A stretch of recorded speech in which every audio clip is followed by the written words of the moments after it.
Bienvenidos sean todos a este prototipo, y gran énfasis en prototipo, de podcast, ya que ni siquiera tiene título y realmente todavía estamos en ensayo y error tratando de entender cómo se hace un podcast.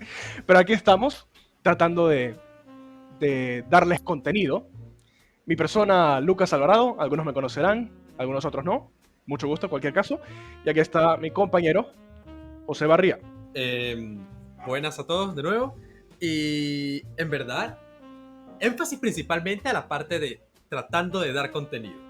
Y con lo que quizás no conozcan o no. Por lo de que llegar a este punto, casi 45 segundos, y seguir escuchando a un par de huevones hablar de absolutamente nada, tiene mérito y valor. Y ya, te lo digo así, si llegaste hasta aquí, lo sigues escuchando ya casi al minuto, te lo digo al minuto en punto, Eres un grande. eres un grande. Y gracias. Eres un grande. Gracias, muchas gracias por escuchar huevonadas. Pero ya viene la parte buena, tranquilo, ya viene la parte buena. Hoy vamos a hablar sobre un tema que creo que nos concierne a todos, porque si estamos hablando español es porque te concierne, y es sobre los legados de la conquista y la colonia en todo nuestro continente, no solamente el hispanoamericano. Y eso lo vamos a hablar más adelante.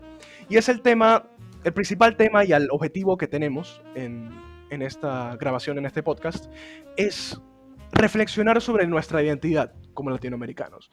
Reflexionar ese conflicto que tenemos cada 12 de octubre, el Día de la Hispanidad, o el Día del descubrimiento de América, o el Día de la conquista de América, o el Día del genocidio, dependiendo de tu posición política. Creo que es un tema del que no se habla mucho, por lo menos no polarizado, siempre está polarizado. Es un tema muy polémico. Y es el tema que nosotros queremos aportar a la discusión, encontrar un punto medio. Porque yo creo que es muy importante aprender, no tanto a perdonarnos, sino a entendernos como sociedad grande, porque obviamente no somos iguales. Y sobre todo en Latinoamérica, no todos somos iguales. En el sentido de que todos tenemos un origen más o menos parecido. Y todos tenemos más o menos los mismos conflictos. La mayoría, creo que como el 75-80% de la población latinoamericana es mestiza. Creo que todos tenemos ese conflicto de nuestro origen español, europeo, y nuestro origen indígena. Y creo que hay que verlo de una forma más objetiva y entender este proceso histórico como... Eh, entenderlo más como un proceso histórico que como un juicio de valor de una época que no entendemos. Así que, Y vale. justamente ese es el punto complicado, tratar de entender. Porque hoy en día podemos encontrar desde muchísimos libros de historia, hilos en Twitter, la típica historia de Instagram para el Día de la Hispanidad, de lo malo que son los españoles. Pero siempre vas a encontrar es como esa versión de muy malo, muy bueno, y rara vez tú vas a encontrar un punto medio. Porque se utilizan Exacto. valores morales de hoy en día para jugar un acontecimiento de hace 500 años, para jugar lo que pasó hace Ujú. 400 años, cuando todavía si llovía o no llovía, ibas a sacrificar a tu hijo porque así lo decía la ley. Entonces, Exacto. no es justo hacer eso, para nada. Ok, exacto. Entonces, creo que eso nos lleva a nuestro primer punto muy bien. Y es tener un marco de investigación, o por lo menos de presentación. Por aquí le estamos presentando la información que encontramos. Y es la naturaleza de la América precolombina. Porque la información que usualmente uno tiene de la América precolombina o es tu profesor de historia o es de alguna huevada de Instagram. Vamos a ver los hechos. Vamos a ver la información que tenemos. Y mucha de la información que he encontrado aquí, que les voy a presentar la información, y vamos a empezar por los mayas, ha sido de historiadores guatemaltecos. Yo hace un año, a principios del 2020, estuve en Guatemala y pude encontrar bastantes libros e información sobre la civilización azteca. Yo siempre he tenido ese interés por la América precolombina, precisamente porque en el colegio no me enseñaron mucho. Sí, dale. Es sumamente rico cuando tú encuentras una nación que tiene su historia bien definida, cuando la tiene bien estudiada. Exacto. Es, da gusto llegar a leerla. Y en el caso de Exacto. los mayas creo que este es uno de los ejemplos más claros que vamos a poder encontrar, al menos aquí en América. Exactamente porque Guatemala y puede que algunas personas no lo sepan, seguramente Alejandro Cetina sí, es que en Guatemala la presencia maya es muy fuerte. La gente todavía habla la lengua maya. Muchos, millones de personas todavía hablan la lengua maya y Guatemala tiene uno de los índices más altos de población indígena, de la que todavía habla su idioma. Y es una presencia muy, muy viva, igual que en Perú. En México ya no se ve tanto, porque el náhuatl solamente se habla en áreas muy pequeñas, igual que, por ejemplo, bueno, muchas otras regiones de Latinoamérica. Pero en Perú, por ejemplo, también se habla el quechua mucho en la sierra. El quechua lo hablan, creo que son ahorita mismo como 10, 11 millones de personas, entre Ecuador, Perú, Bolivia y una parte del norte de Chile y de Argentina. Sobrevivieron que no sobrevivieron nada mal. No para nada. Pero antes eran mucho menos, pero realmente han mantenido todavía su identidad cultural. Y precisamente eso es lo que quiero hablar y vamos a empezar con el tema de los mayas y de la civilización maya. Los mayas fueron la civilización más antigua. Bueno, no, hubieron civilizaciones antes, pero de las tres grandes civilizaciones de América es la más antigua. Los mayas surgieron en la región que conocemos como Mesoamérica, el área que hoy políticamente es Honduras, Guatemala y una parte pequeña del sur de México. Entonces, ¿qué pasa? Los mayas surgieron en un área geográfica complicada, por decir poco. A diferencia del origen de otras grandes civilizaciones de la historia, como lo fueron los egipcios o como lo fueron los babilonios, que tenían a su disposición una fácil adquisición de bienes agriculturales, de granos o de lo que sea que quisieras cultivar. Tenían el Nilo o tenían el Tigris y el Éufrates. Tenían una forma muy fácil o relativamente fácil de mantener una civilización a base de agricultura. Sin embargo, los mayas surgieron en una civilización a donde no habían ríos grandes, obtener agua era muy, muy complicado y precisamente mantener una civilización a base de la agricultura era muy complejo. Sí. La vida se los puso más difícil. En este caso particular, el meme de dificultad, América fue modo leyenda. Comenzaron en modo leyenda. Fue en modo leyenda. Exactamente, o sea, solamente tienes que compararlo. Tienes que compararlo con Egipto y Babilonia, que empezaron ahí ya con clima relativamente mediterráneo, ni inviernos muy crudos, ni veranos muy calientes. Tenía fácil adquisición de comida. Y en general, pues, por ejemplo, los egipcios tenían que si para el lado oeste, desierto, nadie. Que si para el sur tenías los nubios, que realmente tenían una política medio complicada, pero uno. Y del otro lado tenías el mar Mediterráneo y del otro lado tenías a otras civilizaciones. Ya iban dos. Y del otro lado no tienes nada. Ahí ya estamos fácil. Luego vienes para, por ejemplo, los incas. Empieza la civilización en su origen mitológico de la unión de la tierra y el cielo en el lago Titicaca. Y de ahí surge el primer inca. Y el primer inca empieza toda una historia mitológica que luego se convierte en la línea entre mitológico y realidad. Es muy difusa, pero sabemos que en cierta parte termina y en cierta parte comienza. Que empezaron una civilización en probablemente una de las áreas más complejas, complicadas y difíciles a donde puedes crear una civilización en el mundo. Por un lado tienes una costa desértica en la que llueve si acaso un día al año, como Lima. Toda la costa peruana es así. Por otro lado, a donde tú estás en una cordillera gigantesca entre 3.500 y en la parte plana de esa cordillera 4.000 metros de altura, que más o menos tiene 2/3 el oxígeno que nosotros aquí tenemos en la costa. Tuvieron que adaptarse a eso. Tuvieron que adaptarse a no tener animales de carga aparte de la llama o animales domesticables aparte del cobayo. Y eso tiene que ver parte con cómo las civilizaciones de Latinoamérica se desarrollaron diferente a las de Europa, las del Medio Oriente, las de Asia y las de África. Y las de África tienen bastantes similitudes con nosotros. Y volviendo al tema de los mayas, es que nosotros usualmente tenemos una visión bastante... ¿cómo podríamos decir? Bastante difusa o bastante superficial de cómo era la civilización. Injusta. Sí. No se le hace honor a lo que sería la civilización de aquel entonces. Porque tratamos, o sea, no tratamos, usualmente dejamos de lado el tema de entender lo difícil que era. O sea, lo vemos como que, bueno, mira, los españoles tenían sus castillos y tenían sus barcos y toda esta vaina, eran mucho más avanzados. Pero no estás teniendo en cuenta el proceso histórico. No estás teniendo en cuenta el lugar donde exponearon los mayas y los aztecas y los incas. Muy, muy Un- complejo, muy complicado. Entonces, sí, dale. Unos spawnearon en aleatorio y otros escogieron la mejor semilla, ¿sabes? Pusieron su Ah, código exacto. previo. Entonces, Ah, su código previo en Minecraft, exactamente, sí. Entonces, ya vimos la parte de los incas muy por encima, pero quiero tocar el tema de los mayas. Y es que usualmente tenemos esta visión de la América precolombina como si fuesen amantes, y esto ya tiene que ver con el punto 2, como amantes de la naturaleza, conectados con la naturaleza, de, de que sus formas de civilización eran mucho más ambientales y bueno, sí, amantes de la naturaleza en general.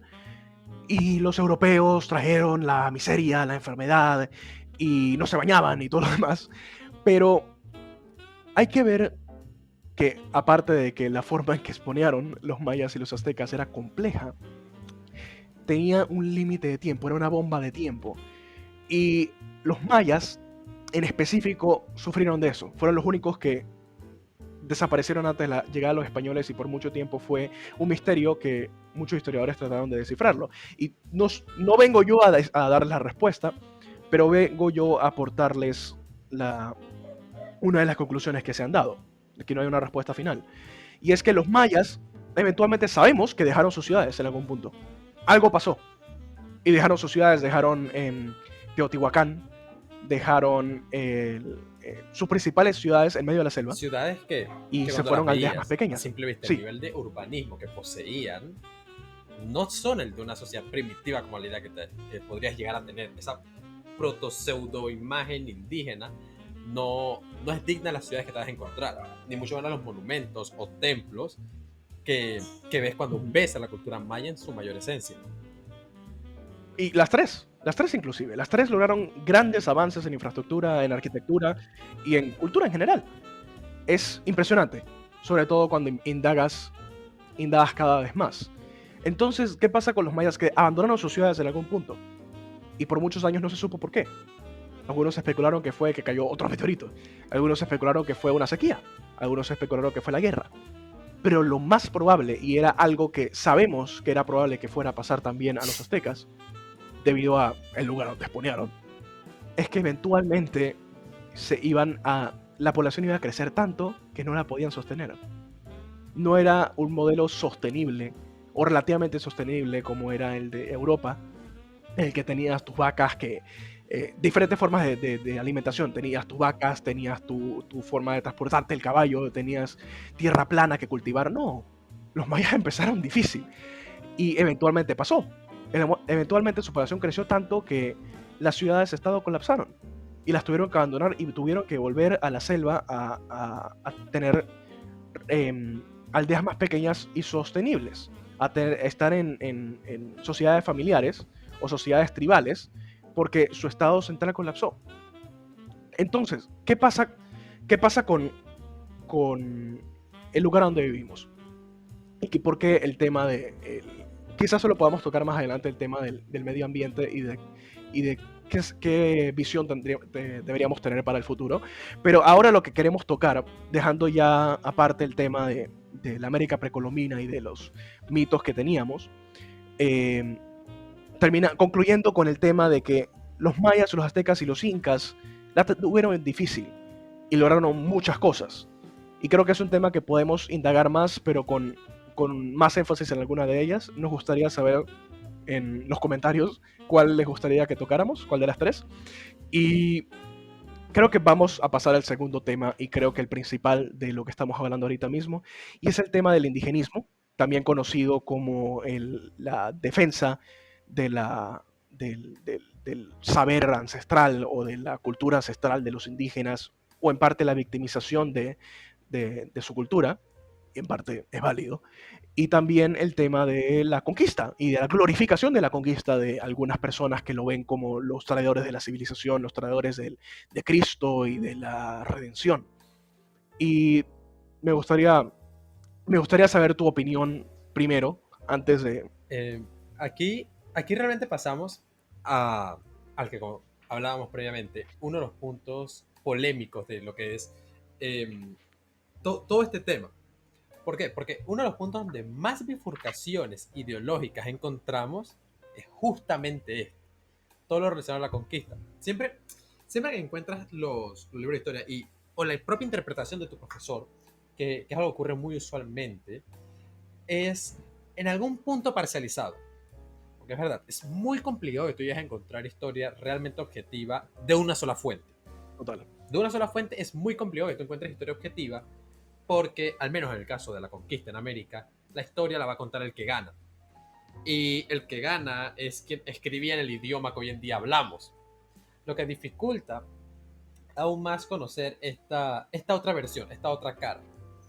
Pero en esto siempre tenemos una idea que hoy en día ha ido creciendo cada vez más, que es la victimización del indígena o el local, que cuando la pintan, como bien tú hablaste, siempre se trata de hablar de esta superconexión con la naturaleza, este local amigable, pacífico, que jamás, bajo ninguna circunstancia, mataría una mosca.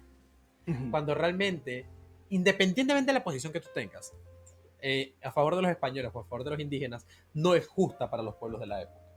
No es nada justa para pueblos que, si bien es cierto, no llegaban a tener el avance tecnológico como pueden ser las armas que aportaban los españoles, tenían su propia versión. Ujú. Y realmente es objetivamente falsa. Es objetivamente falsa esta visión de que las civilizaciones indígenas eran, aparte de pacifistas, conectadas con la naturaleza. Porque algo que se me olvidó mencionar en el punto previo es que la razón por la cual los mayas y los aztecas estaban destinados a colapsar, y era porque sus modos de agricultura, no por su culpa, pero sus modos de agricultura y de sostener su población no eran sostenibles.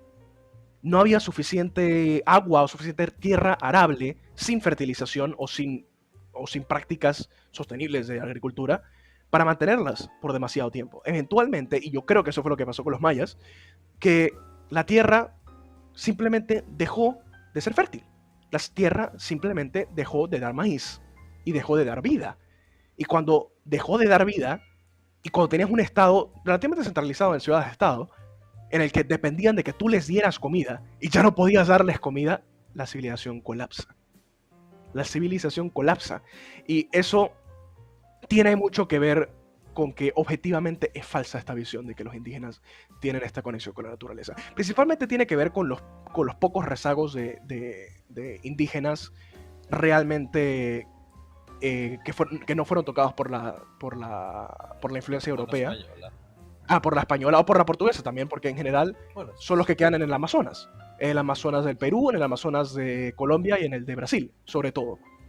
Es donde todavía quedan las tribus que no han sido tocadas por la civilización, digamos. Pero sí, porque realmente todavía siguen viviendo de forma tribal.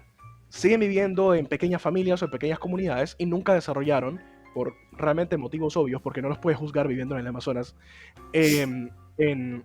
No, es que en verdad es muy complejo y muy difícil, sobre todo con las enfermedades tropicales. Y solamente tienes que ver Panamá como era antes de la llegada de Gorgas. Por eso tenemos una población tan pequeña, porque salías, te picaba un mosquito y te morías. Y lo mismo pasaba con ellos. Lo mismo pasaba con ellos. Y por eso no solamente hay que tener compasión, porque ya compasión es un juicio de valor. Hay que tener una visión objetiva de cómo entendemos nuestra historia. Y es que es lógico que siguiéramos siendo tribales. Y eso no es sinónimo de primitividad. Es sinónimo de que sencillamente funciona. Sencillamente funciona. Tú sobrevives, tus hijos viven, tu cultura vive, y eso es suficiente. Eso es suficiente. Y si no hubo una fuerza externa que te llevara a crear una sociedad centralizada y sencillamente funcionaba, no es que seas primitivo, es que sencillamente funcionaba. Y es, sí, es te digo que... práctico. Ajá, exacto, es práctico. Es práctico lo que recurres. Y en verdad, más allá de esta visión moral o sociológica que queramos ver, tenemos principios biológicos, como bien dijiste, enfermedades tropicales horribles. Acá está el punto claro que el animal más mortal por cifras es el mosquito. Y si hay algo que abunda en este lado del mundo, son mosquitos. ¿Mm? Entonces, cuando, cuando una sociedad, de lo que sea, llega a un punto, esta sociedad tiene resistencia biológica, tiene factores de resistencia. Y estos factores de resistencia, en el caso de nuestro lado del mundo, complicaron muchísimo la, ese progreso ideológico que se suele utilizar como pseudo protoejemplo, que podría ser Europa. Pero no, para nada. Eh, Nosotros tenemos nuestro progreso de manera diferente. Y se podría hablar de que no, pero a nivel armamentístico, por ejemplo, que es uno de los que más puede llegar a marcar el progreso histórico de una sociedad. Los españoles tenían la pólvora y tenían las armas. ¿Ya? Acá los indígenas tenían flechas manchadas en veneno de ranas. Ujú. Entonces, cada uno se adaptó a lo que tuvo. Muy probablemente si Europa no hubiera llegado a tener jamás contacto con Asia, muy probablemente jamás tampoco hubieran llegado a tener pólvora. Nunca, jamás. Exactamente. En su cabeza jamás hubiera pasado la idea, pero no.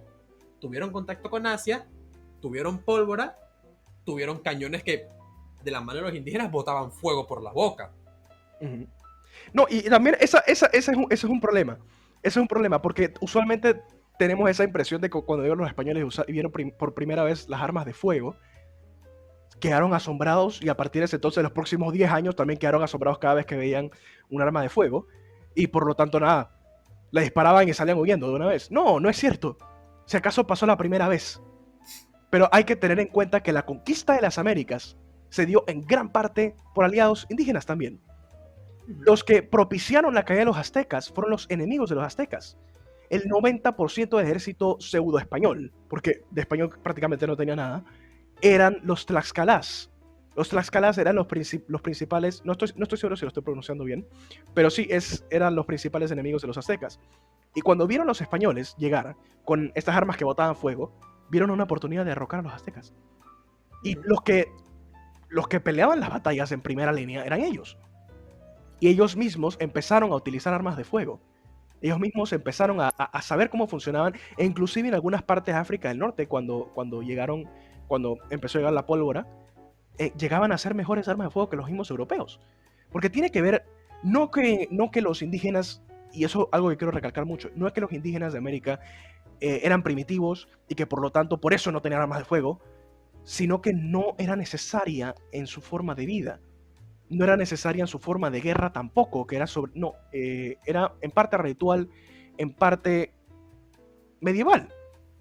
No era la guerra moderna que tenían los europeos, protomoderna, porque recién estaban empezando. Pero entonces rápidamente se adaptaron, y eso es algo que nunca nos mencionan, que rápidamente se adaptaron, rápidamente empezaron a aprender a hacer armas de fuego, a usarlas y a pelearse entre ellos. Pero el punto es que aprendieron y se adaptaron de una vez.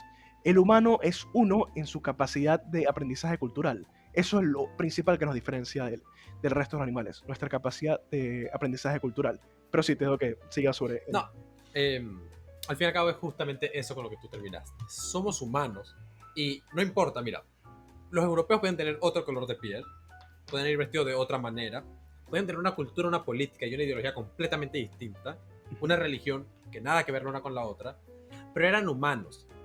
Y al fin y al cabo, más allá de este ideologismo de todos somos iguales, que hoy en día tiene mucha fuerza, nuestra facultad del hecho de ser nosotros, nos permite eso, adaptarnos.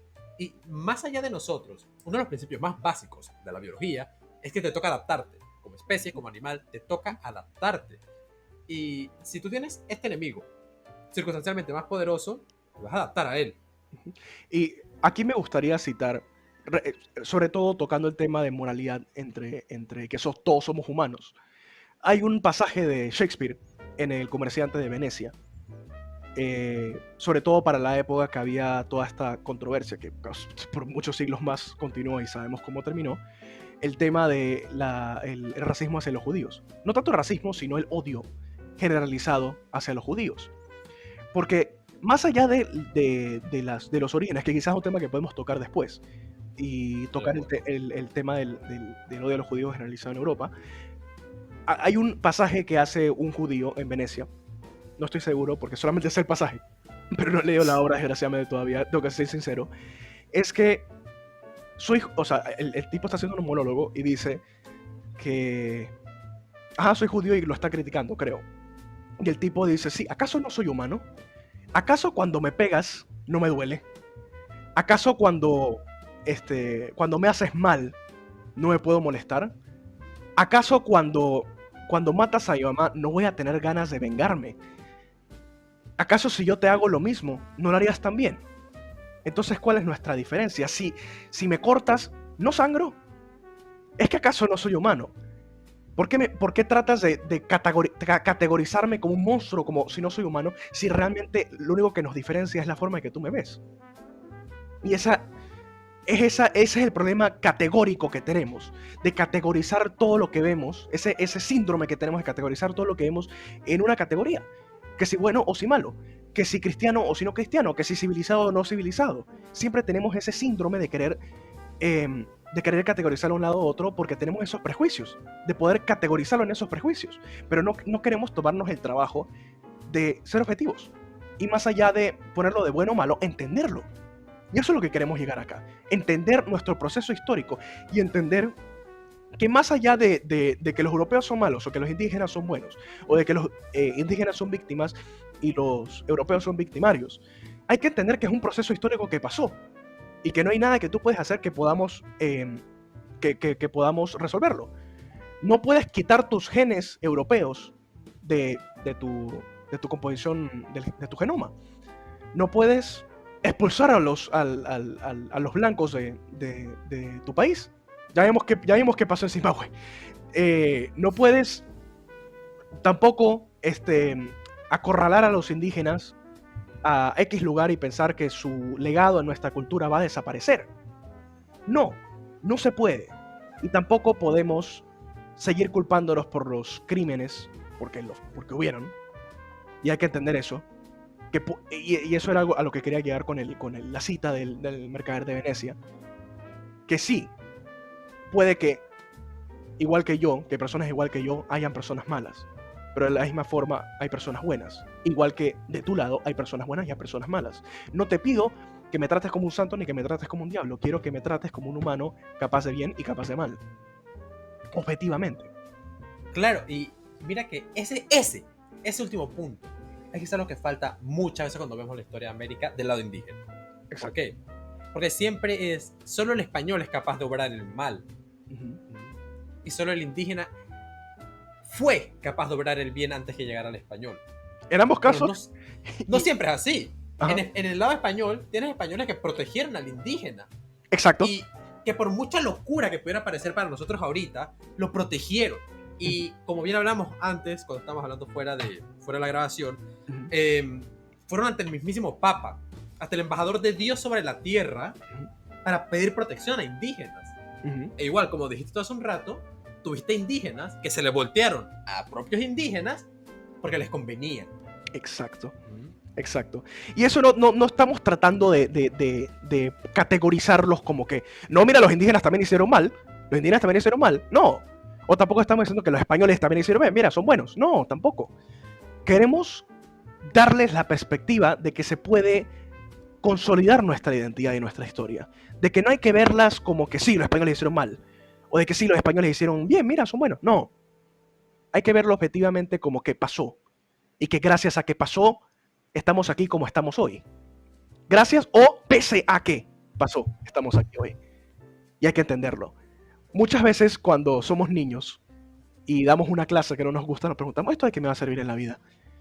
¿Por qué doy matemáticas si ya sé sumar, restar, multiplicar o dividir? ¿O por qué doy historia si, ¿para qué? Son vainas de antes. No necesito saber eso.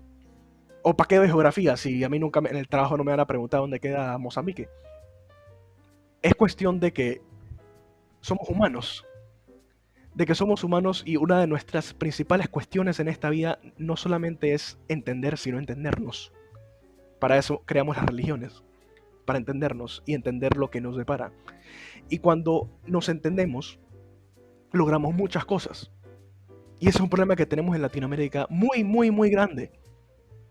Sobre todo lo ves, recuerden este podcast y cuando esperen a que llegue octubre, el 12 de octubre, y van a ver los posts de que no, ustedes no deben celebrar este día. Ustedes lo que están viendo aquí es la perpetua, la celebración a perpetuidad de la masacre de los indígenas. Y la verdad, en parte tienen razón. Sí, los españoles llegaron con perros a destrozar a los indígenas, casualmente aquí en Panamá, con Perales Ávila. La primera vez que llegó al continente americano en tierra firme, perro fue aquí en Panamá, y precisamente para despedazar a indios y causar terror. Pero también hay que tener en cuenta que, que si no fuese por eso, no es que si no fuese por eso, sino que pese a eso, estamos aquí. Y tenemos influencia No, en los dos lados. y mira que, inclusive, aún con todo esto, con todas las diferencias que podamos llegar a tener, siempre hay algo que nos une, ¿sí? Porque no importa de qué país tú seas, no importa nada. Normalmente, si algo caracteriza mucho, mucho aquí en Latinoamérica, es que normalmente tú vas a encontrar un orgullo muy grande por el de donde tú vienes, Sí. sin importar qué. Y un ejemplo claro que vas a encontrar aquí en Panamá, que aquí en Panamá tú vas a poder encontrarte en un bus, a fonda, en donde sea, a panameños hablando peste de su gobierno, de la situación, contaminación, de lo que tú quieras. Pero ahí es donde tú ves a ese panameño, ahí es donde tú puedes ver a ese dominicano, a ese mexicano, a ese venezolano, a ese colombiano, lo que sea, él está orgulloso de donde viene. Y, y no solo en Panamá, lo ves también en Venezuela. En Venezuela tú puedes ver cómo ellos critican su propio gobierno, pueden criticar la propia situación de su nación, pero él está orgulloso de donde provino, él está orgulloso de tu tierra. Y eso es lo que caracteriza a toda América, a toda en general. Y más allá de todo eso, cuando tú encuentras esta parcialización que encuentras usualmente en nuestros países hermanos, que encuentras usualmente desde México hasta Argentina, es sumamente extraño, y creo que esto lo vamos a ver un poquito más adelante, que es que nosotros somos el continente más homogéneo que te vas a encontrar a nivel lingüístico. Ah, sí, ya me parecía raro, y es como homogéneo de nada, pero No, lingüístico sí. a nivel lingüístico somos el continente más homogéneo que te vas a encontrar. Pero, aún con eso, somos uno de los más conflictivos entre nosotros mismos. Correcto. Ok, ya hemos hablado bastante de este tema y creo que eso, justamente a la conclusión a la que llegamos ahorita, nos toca hablar sobre la imagen que te mostré ahorita, y los invito a que la busquen ahorita mismo. Busquen Mita Colonial Mapa, y la primera imagen que les va a salir es un mapa de lo que es el actual territorio del sur del Perú, el área andina de Bolivia y un pedacito de norte de Argentina. Sí, creo que un pedacito del norte de Argentina. Ese mapa que ven ahí es un territorio llamado la Mita. En la época de los incas, la Mita significaba la mano de obra que podía pedir el inca para que trabajase en X obra. O como era algo parecido a un tributo. Pero ¿qué pasa? Es que los españoles heredaron esa institución en el sentido sociológico de la palabra, que eso era lo que le expliqué a Barriga ahorita, y es que una institución, usualmente uno puede pensar que es que sí, una universidad, una institución pública, lo que sea, pero realmente una institución es el tema de las reglas de juego. Y eso se usa mucho en mi carrera, en la economía. Las reglas de juego, y hay formales y no formales. Voy a darles un ejemplo. Una institución informal es, por ejemplo, cuando están en una ciudad y una persona les dice, eres un turista, y vas a una parte y te dicen, bueno, mira, te voy a recomendar que no vayas a X lugar, porque es peligroso. No hay ninguna ley, ni nada escrito que te diga que no entres ahí. Absolutamente nada. Pero tú instintivamente no vas a querer ir ahí. Dale. Mira, inclusive este tipo de cosas, este tipo de instituciones informales forman parte de nuestro ser animal, porque nosotros vamos a evitar ese punto que nos pueda resultar peligroso. Vamos a evitar de una u otra forma este lugar que no sea completamente seguro, porque nuestra misión de preservarnos nos limita a acceder a estos lugares, o nos dice, oye, mira, no deberías ir acá porque en nuestro ser más primitivo podría ser, mira, esta es la guarida de una hiena, es Acá hay muchos cocodrilos, no debes cruzar por este río. Y estas variantes, estas versiones, se han transformado en lo que hoy en día es, mira, no voy a perder por aquí porque puede ser un poco peligroso para nosotros. Entonces, no es más que una mera formalidad de preservación de individual y de nuestra especie como tal. Ujú.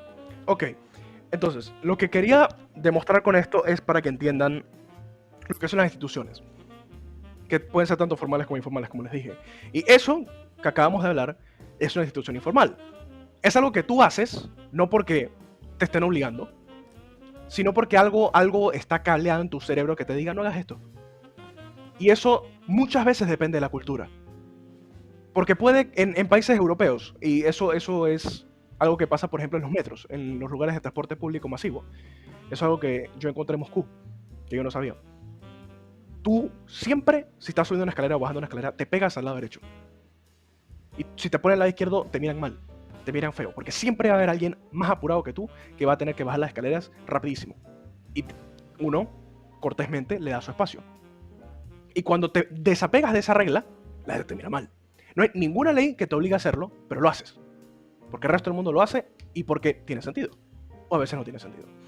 Todo eso influye el día de hoy nuestras sociedades y la forma en que están nuestros países. Y mucha de la información que estoy tocando el día de hoy tiene que ver con un libro que estoy leyendo para mi carrera, que se llama ¿Por qué las naciones fallan?, de Daron Acemoglu y James Robinson, que son dos economistas, y que hablan de cómo las instituciones son los verdaderos determinantes de la riqueza o pobreza, o éxito o fallo de las naciones. La razón por las cuales en Latinoamérica somos relativamente pobres comparados a Estados Unidos o a Canadá. O, por ejemplo, por qué el sur de México, pegado a la frontera, eh, es como 10 veces más pobre que las ciudades de la frontera del lado estadounidense. Tiene la misma geografía, tiene la misma gente, porque en Estados Unidos también son puros latinos, tienen la misma cultura, y aún así el norte es mucho, mucho, mucho más rico que el sur. Y lo único que los separa es la frontera. Y la tesis de este libro es demostrar por qué las instituciones influyen tanto. Y en el primer capítulo de este libro se habla de la mitad. Y es esa imagen que te mandé y que lo tocamos por encima, pero no terminamos de hablarlo. Y es ese territorio que tú ves ahí, que ustedes me imagino que buscaron y lo dejaron en su teléfono ahorita porque nos fuimos por la tangente. Y que le pedimos que busquen, porque va a ayudar a comprender esto con mayor facilidad. Total. Es ese territorio, son más o menos 200.000 kilómetros. Y todo ese territorio era el principal centro poblacional de la civilización inca, o sea, el altiplano. Más o menos en esa imagen, si la buscaron, si no, hay una área Imagínensela. que se llama la altiplanicie. eh, bueno, el nombre real es Puno, se le llama Puno en Perú y en Bolivia, pero es una altiplanicie en el área andina entre Bolivia y Perú. Está más o menos a 4.000, 4.200 metros de altura y es relativamente plano, como les acabo de decir. Era ahí a donde la mayoría de la población se encontraba. ¿Y qué pasa? Tú vuelves a marcar esa línea, de nuevo, en el Perú y Bolivia de hoy, y lo que sale de esa línea, tú vas a ver que tiene una mejor calidad de vida que lo que está dentro. El departamento más pobre de Perú es Huancavelica, por eso está marcado ahí. Y el otro que está marcado es Potosí, y es ahí donde vamos. Potosí, y ahí te mandé la imagen también, era una montaña, bueno, era una ciudad. Antes de que existiera no era nada.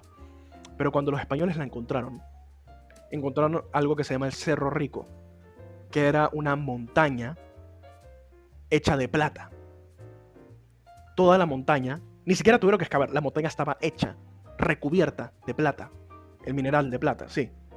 Es que la mera concepción, la idea de una montaña de plata, o sea, creo que esto lo hablamos fuera de una grabación, que es comenzar a construir tu imperio y encontrarte una fortuna de esta magnitud. Tenía que haberle hecho brillar los ojos a los españoles. No tienes idea. No tienes idea. Fue una vaina impresionante. Fue una vaina impresionante. O sea, tú te imaginas los españoles que fueron allá con la promesa de oro y de plata y que de repente encuentran una montaña de plata. No, o sea, No, uf. y, Ajá. y es que la vaina ahí es cuando, cuando ellos llegan acá, ellos no llegan con la intención de encontrar esto. Ellos salen de España buscando otra ruta de comercio y ya está. Originalmente, sí. Ajá. Exacto, originalmente ellos salen de España buscando una ruta de comercio, tratando de llegar a la India. Ujú. Y se encontraron con, nunca mejor dicho, la gallina de los huevos de oro de la mejor manera. Exactamente. Y precisamente por eso el resto de las potencias europeas trataron de copiar a España. Porque España se estaba volviendo fabulosamente rico explotando el continente americano. Y ellos agarraron la mejor parte.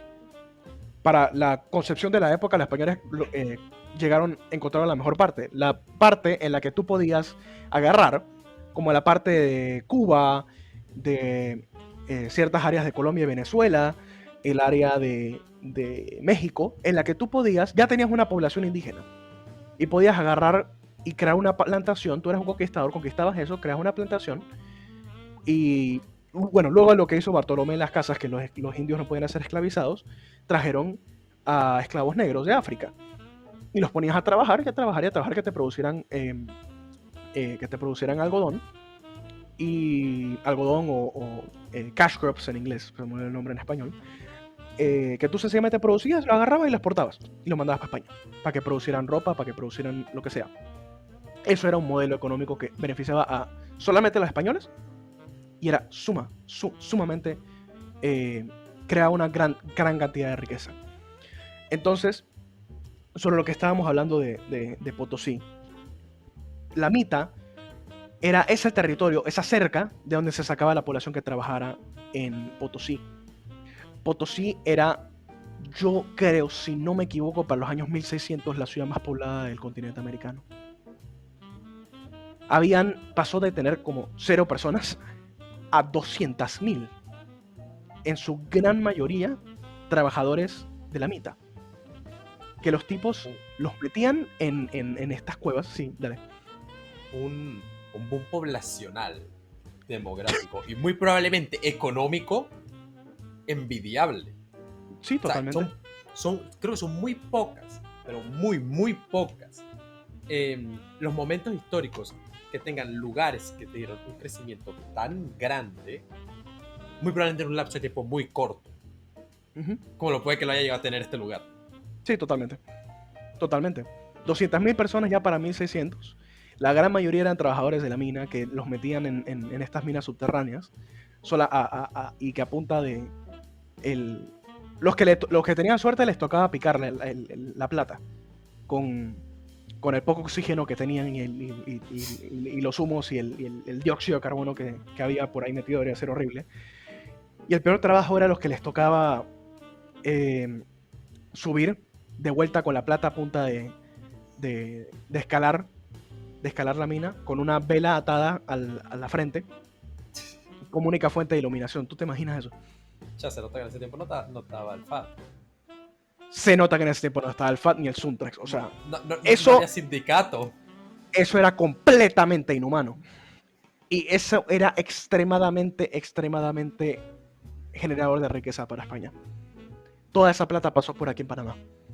Toda esa plata la importaban, la embarcaban en Lima, lo mandaban para la ciudad de Panamá y de ahí se embarcaba el Chagres y lo mandaban directo a Portobelo para que se fuera para España. Todo eso pasó por aquí en Panamá. Y piénsalo la próxima vez que pasen por el Correo Norte. Entonces, ¿qué pasa? Eso tiene repercusiones hasta el día de hoy. Como les dije, que Huancavelica sigue siendo extremadamente pobre. Y ya saben cómo es Bolivia, sobre todo la parte andina. Bolivia es uno de los países más pobres de Latinoamérica. Y eso todavía sigue repercutiendo en nuestras sociedades el día de hoy. Y es mucho decir uno de los más pobres de Latinoamérica. Es mucho decir, partiendo de Es ese mucho hecho. eso. Yo estuve en Bolivia hace 3 años casualmente. Hace como una semana más que 3 años. Y me tocó estar en ambos lados.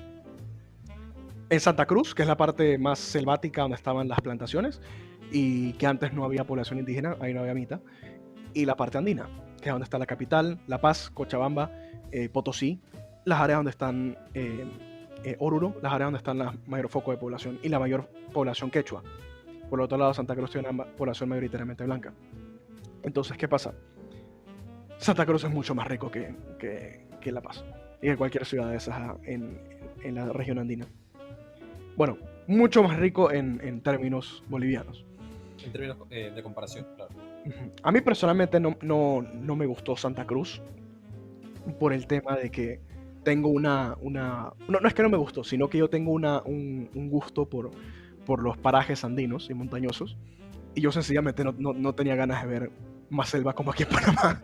Y yo quería ir a conocer pues La Paz. Es que no hay vuelos directos a La Paz de aquí a Panamá. Entonces, Ok. cuando tú te encuentras La Paz, tú ves una ciudad que, desde un punto de vista pues costeño, digamos, un área donde relativamente plana, no tienes ni idea cómo la construyeron. Es un hueco en medio de una planicie a 4.000 metros de altura. La ciudad de La Paz está metida en un boquete, es un valle. Parece como si una persona hubiera metido un manotazo en un... Nuestra audiencia acaba de subir en Brasil. Ok, Continúa. ya entendí por qué. Pero entonces, agarras y, y metes un manotazo en un coso de arcilla. Bueno, así es La Paz. Ok. Y, y tú ves, cuando estás metido en La Paz, en el centro histórico, que es relativamente plano, y es de noche, tú ves como las casas están puestas en estas colinas que suben casi 200, 300 metros de altura y parecen como estrellas en la noche. Es algo totalmente impresionante y te das cuenta de lo complicado que era y es tener una población en esas zonas geográficas. Y me estoy yendo por una tangente, pero el punto es que tú ves la diferencia en calidad de vida en lo que era la mitad y lo que estaba fuera de la mitad. Y ahí nos vamos al lado, a Chile. A Chile y también eh, paralelamente al norte de México y en la parte de Estados Unidos. De por qué son relativamente más ricos. Chile, Argentina, Uruguay y Estados Unidos y Canadá. A partir de, traza una línea, a partir de más o menos donde termina Bolivia. A partir de ahí el clima cambia. Y también a donde termina el antiguo territorio azteca en el norte, pon otra línea ahí. A partir de ahí el clima cambia. Ya no puedes tener cosas de plantaciones, aparte del sur de Estados Unidos, ahí sí se podía. Pero sí, ya no puedes tener Vaya. grandes plantaciones ¿cómo se llama esto? De haciendas. Ya no puedes tener el modo extractivo que tenías en el resto de Hispanoamérica. Y la presencia del imperio español era mucho menor. Y la población mucho menor, consecuentemente. En Chile, la gran mayoría de la economía colonial se basaba en, casualmente, vino. Y lo sigue siendo hasta el día de hoy. La producción de vino. Españoles llegaban, veían este territorio que se parece a España, porque se parece a España. Cuando tú llegas a Santiago, tú ves un territorio relativamente seco, está como y geográficamente está entre el área super árida del norte de Chile y en el área mucho más verde del sur de Chile, y está como en el medio. Y tú lo ves que se parece mucho a España, y es en esa área donde están los viñedos. Las instituciones eran diferentes. Ahí no tenías una población grande de indígenas, excepto los mapuches, pero esos mapuches ni los incas Son, pudieron, ni los españoles pudieron. es un tema aparte y Es un que tema aparte del que son, podemos hablar. son dignos de un episodio propio. Son dignos de un episodio propio, verdaderamente impresionante la historia del pueblo mapuche. Y lo que pasa es que los españoles llegaron y se dedicaron a la viticultura. Y por lo tanto ya no tenían esta situación de tener una gran población indígena que las tenías como esclavos trabajándote. Sí, dale. No, también que hay que habría que aclarar que, bueno, al menos yo no he tenido el placer de ir a Chile, pero cuando tú te encuentras con una localidad similar a tu tierra, es más fácil que te sientas en casa. Totalmente. Es más fácil adaptarte y quizás ese es uno de los principales motores que detonaron esa línea que hablamos que se marca en estas regiones particulares. Bueno, yo creo que ya nos estamos acercando a la línea de 50 minutos y yo creo que este prototipo, comparado al último intento de que duró como 10 minutos hasta que se nos fue el internet, creo que quedó mucho mejor que el anterior. Y creo que estoy contento con el resultado que acabamos de tener.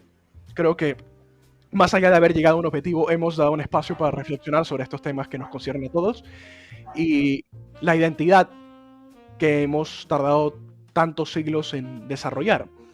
Yo creo que uno de los temas que podemos escoger para la próxima vez podría ser el tema de cómo esto influyó en el nacimiento de nuestras naciones. Para la época de Bolívar, de San Martín y todo lo demás, en el tema de la independencia de América es una. Y también podemos hablar sobre, paralelamente, a, a los mapuches que sobrevivieron el embate del Imperio Español. Ese es un tema yo creo que también muy interesante. Y bueno, en realidad este programa es suyo, de nuestra audiencia, y los brasileños que nos están escuchando. Eh, este podcast es suyo. Aquí estamos para hablar paja con ustedes y ayudarlos a reflexionar. No, Ujú.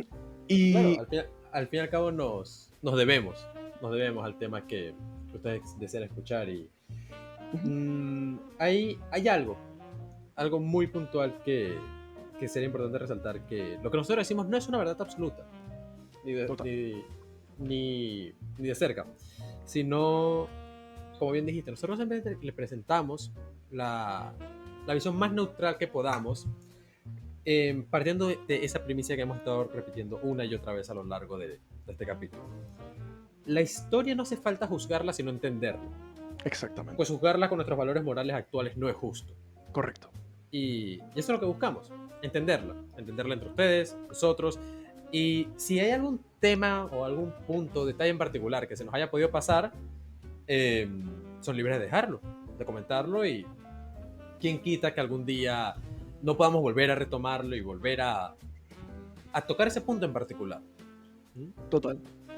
O quién sabe, quizá algún día cuando tú seas diputado o alguno de los dos tengamos algún puesto político o algo por el estilo. No había que faltar al respeto, ¿sabes? Yo sé. No había que faltar al respeto. Ajá, Íbamos bien hasta ahora. O alguno de nosotros sea un historiador en la Universidad de Panamá y de repente algún estudiante nos encuentra y resurja esto y busque en el diccionario qué es boquete en portugués.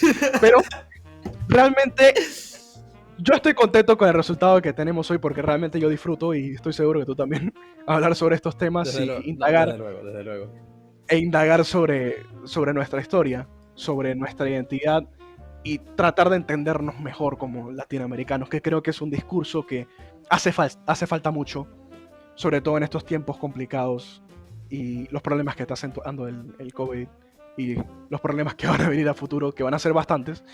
Yo creo que uno de los más importantes para evitar más violencia, como la que ha habido en Latinoamérica por muchos años, es entendernos. Yo creo que esa es la principal conclusión, porque seguimos siendo unos ignorantes y no vamos a concluir en nada, aparte de que el objetivo es ese, entendernos. Así que les damos muchas gracias, porque mira, si llegaste hasta el primer minuto eres un duro, pero si llegaste hasta acá, uff. Ya, esa es la mejor manera de definirlo. No, es que no hay palabras. En verdad, si llegaste hasta acá, esperamos, de verdad, y sé que hablo por ti también, Lucas, que sientas el mismo entusiasmo que hemos sentido nosotros al habernos preparado antes, al haber hablado sobre qué temas íbamos a tocar. Y fallado. Y fallado, inclusive. Perdí la cuenta de cuántos intentos tuvimos previos, pero de verdad que esperamos que se sienta esta misma emoción de nosotros. Totalmente.